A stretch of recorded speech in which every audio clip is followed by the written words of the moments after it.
I'm in a place called Hua Hin, which is a royal resort, and just past Bangkok, heading towards the south of Thailand.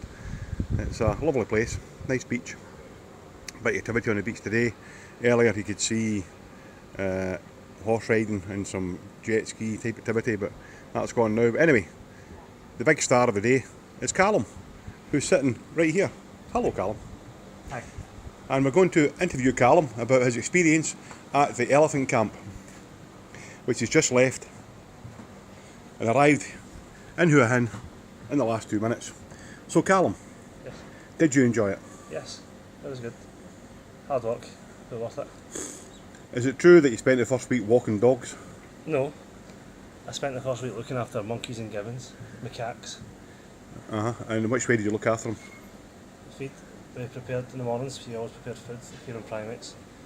There was different sections, so each day in wildlife there was a primates 1 team, primates 2 team, bears 1, bears 2, other wildlife, and there was one more. All quarantine. So depending on what you were, you did certain things. So my first day was primates 1, so we prepared the food for every primate there. There's about 60, maybe more. So there's a lot of chopping fruit, a lot of dividing between bowls. And then you get out in the morning feed, and you feed every cat there.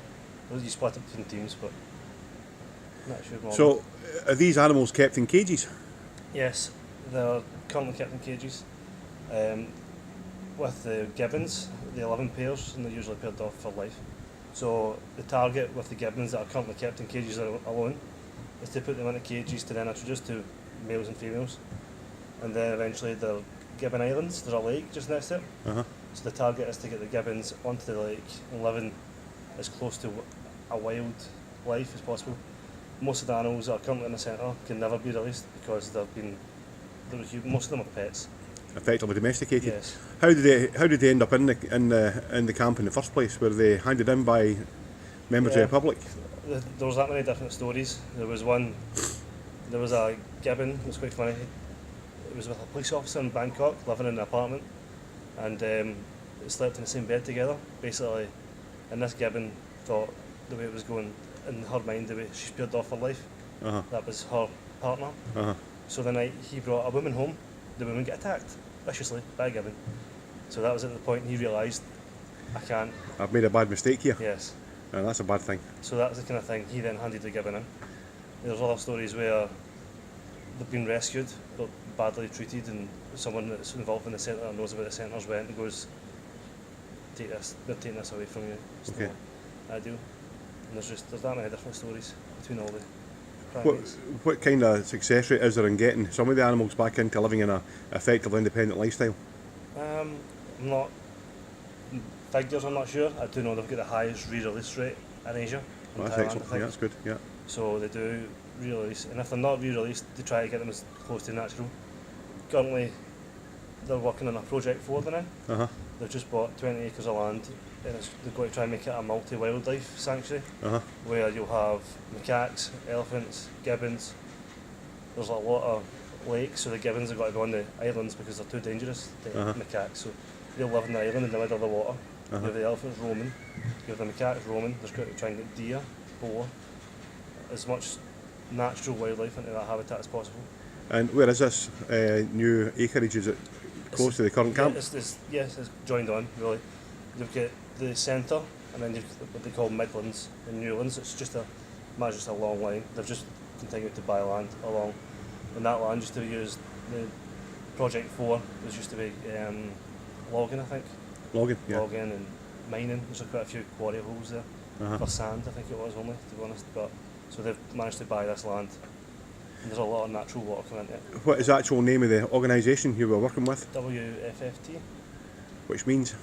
Wildlife Foundation, something. That's not very good. You know all the project numbers and that kind of stuff. You can't remember who you're actually working for, you know? Because you just refer it as WFFT. Oh, okay, all right. I think that's right.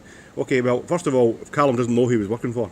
The second week you went to the elephants, last time I spoke to you, you were telling me that you spent the whole day chopping bamboo, I think it was, and shoveling elephant dung. I hope it got better from there. Well, you had to do pretty much each day. It was half and half. You had to still shovel dung every day. Lift dead leaves out, because you need to try to keep the enclosures as clear as possible, especially the smaller enclosures, because snakes and scorpions, it's perfect habitat, and thick foliage in the ground is perfect habitat. So you can't have them near the elephants or any animal.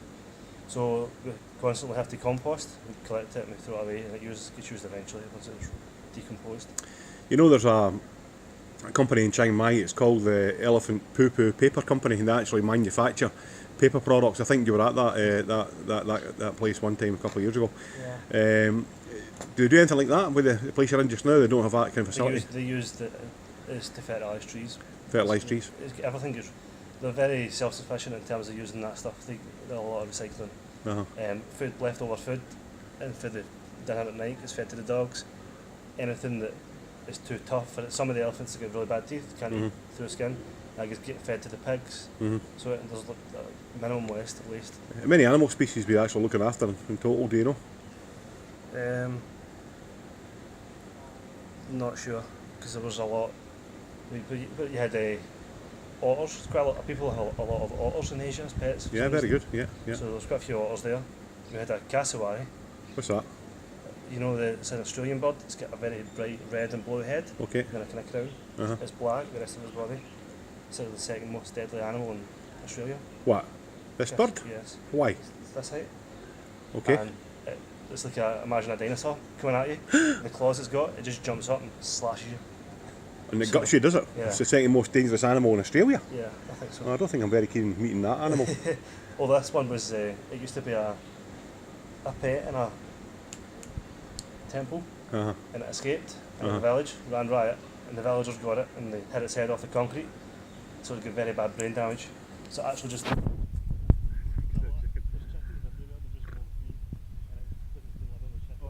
so what we've got an extraordinarily dangerous dinosaur-like bird, right, wandering about the place in this camp with brain damage thinking it's a chicken, and that's quite funny, isn't it, actually? Exactly what is in the enclosure, because it's always a possibility that it does it, but you have to hand feed it, put it that way, because it struggles to get the food up. So it gives a very special bowl. It's like a crown, the way the fruit's arranged. It all has to be pointing up, so it can just grab the end and kind of try and throw it back. When you feed him, you have to stand and watch him. Make sure he actually gets at least 5 or 6 bananas out of maybe 40 that are in the bowl. It's an animal I've never heard of, you know. I know it's a bird, but it's something I've never heard of. That's very interesting. What was your overall impression of the camp? What's your biggest biggest lesson you learned from it? I'm not sure. I thought there'd been a lot more release. I thought there'd been more just the rescued animals that were found in the wild, took them to the hospital, rehabilitated them, had absolutely no hands-on with them, and then they were able to just release them. I never really seen much of that. It was mostly pets coming in. Animals that should never be pets, that were pets, and they're coming in and having to stay there the rest of their lives. I'll take it the organisation, which you cannot remember the name of, is actually trying hard to educate people not to have pets like that. Yes. There's they actually do daily tours. Every day I've been there was a tour on, and they take you around and they educate you about all of that, so that's getting it out. There was also a school trip there in my first week. The kids stayed 2 nights, so they actually followed us about for the day, one of the days they get involved. Would you recommend the camp to anybody else? Yes, definitely.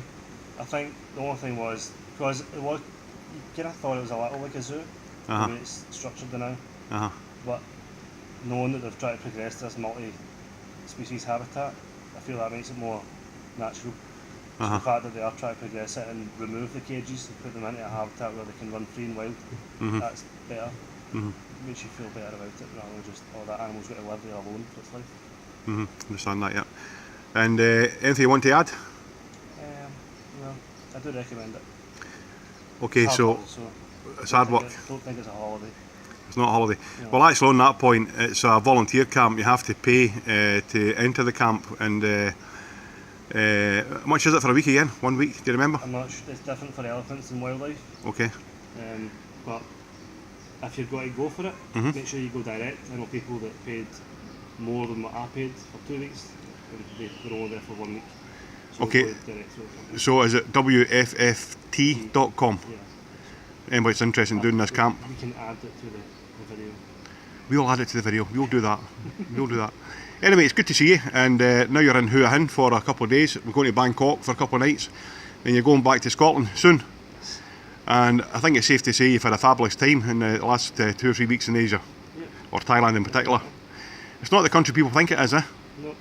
You know, a lot of people back in the UK have got this kind of like very false impression about Thailand. I don't even want to express, you know, what people think. But you know, if they came here, I think they'd get a big surprise. A lot of people do come here, and it's nothing like, you know, the kind of like negative stereotype which you hear far too often back in the UK.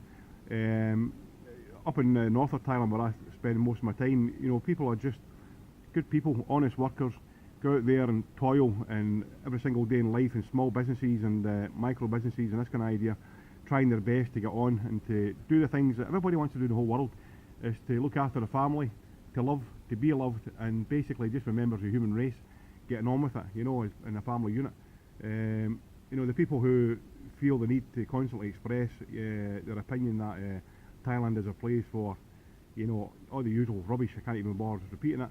You have to come here and find out for yourself. Here in this case, Calum's come over here and spent this 2 weeks he was in the animal conservation project, and it's not the only one, there's many all over the country.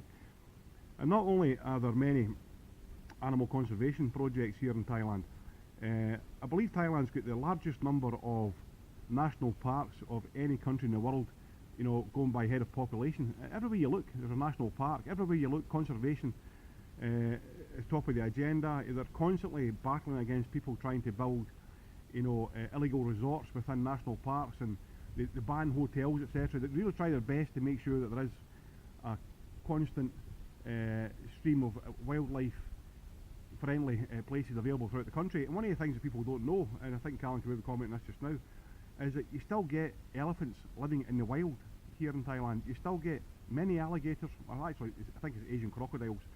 You still get tigers living in the wild. I mean, the wildlife, even now within Thailand, and especially in the remote areas, they're everywhere. I mean, I think you were going to go and try and see wild elephants on Thursday. Did you manage it? I did, yeah. And how was that for you? Really good. It was in National Park. Uh-huh. A little further south from here. Uh-huh. And we actually seen a lot. We've seen 3 different herds. Uh-huh. And actually what was good to see was the first herd we've seen, maybe about 15 elephants with about 6 babies. Oh, amazing, amazing, eh? I mean, surviving well. And that's the thing, this is where, you know, a lot of credit's got to be given. You know, the country does have some difficulties with different issues. It's got a lot of borders with a lot of different countries, and some of the other countries really have got very, very fractious political situations taking place within places like Burma, for example. It causes a lot of human trafficking, etc. And you know, Thailand takes a brunt a lot of times. It's got to, in my opinion, get more assistance from United Nations when it comes to refugee issues, etc., etc. It's too easy just to, you know, turn around and say that the Thais are responsible for everything. It's a worldwide problem. Refugees are a worldwide problem, and the world's got to step up and help countries which are developing like Thailand to deal with it. But you know, equally in saying that, you know, the people of this country do try their best just to get on with life, as I said already. And one of the most regretful things I keep saying is the fact that people have such a negative view of this country. Anyway, I'm going to hand back to Calum, who's going to give his final thoughts. What? Up to you, as you say in Thailand. I'm glad I've done it. Mm-hmm. I'm also glad that I've got a couple of days to relax, because it was hard. Good. Hard work, didn't kill anybody. Well done, son.